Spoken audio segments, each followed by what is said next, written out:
তওবার বিশেষ কোনো প্রক্রিয়া আছে কিনা, কারণ এই তওবা করতে হবে কিনা এরকম একজন কারো কাছে তওবা করতে হবে, তওবার বিশেষ কোনো প্রক্রিয়া আছে কিনা বা কারো কাছে গিয়ে তওবা করতে হবে কিনা। প্রথম কথা হচ্ছে যে কারো নিকট গিয়ে কেউ তওবা করতে পারে, কোনো সমস্যা নাই। ঠিক কোনো একজন আলেমের নিকটে গেল, কেননা সাধারণ মানুষ ইসলাম ধর্ম সম্পর্কে জানে না, তার ভিতরে একটা আবেগ কাজ করে, সে গুনাহের মধ্যে লিপ্ত, হঠাৎ ইউটিউবের একটা বক্তব্য শুনে মন পরিবর্তন হয়ে গেছে, কি করবে খুঁজে পাচ্ছে না, হয়তোবা তওবা কিভাবে করবে এটাই জানার জন্য কোনো আলেমের কাছে গেছে। কিন্তু আলেমের কাছে যাওয়াই তওবার পদ্ধতি নয়।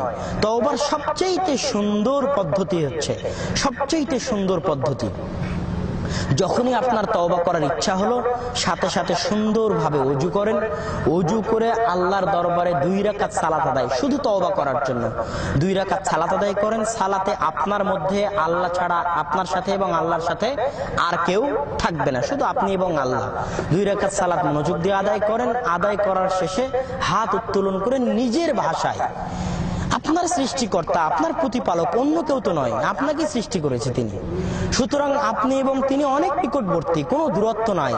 আপনি যেইভাবে নিজের ভাষায় অনুনয় বিনয় করে পারেন, কান্দা কাটি করে পারেন, সেইভাবেই আপনি আল্লাহর কাছে ক্ষমা প্রার্থনা করুন, তওবা করুন।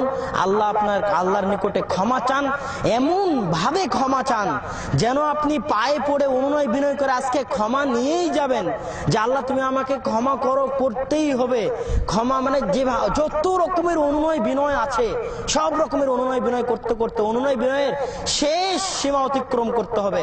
যখন আপনার মনে হবে যে না, আল্লাহ মনে হয় আমার অনুনয় বিনয়ের কারণে হয়তো এখন আল্লাহ আমাকে ক্ষমা করে দিবেন, এরকম একটা অনুনয় বিনয় করতে করতে আল্লাহর নিকটে ক্ষমা চাইতে হবে এবং ওই পাপ দ্বিতীয়বার না করার শপথ ব্যক্ত করতে হবে। এইভাবে তওবা করতে হবে।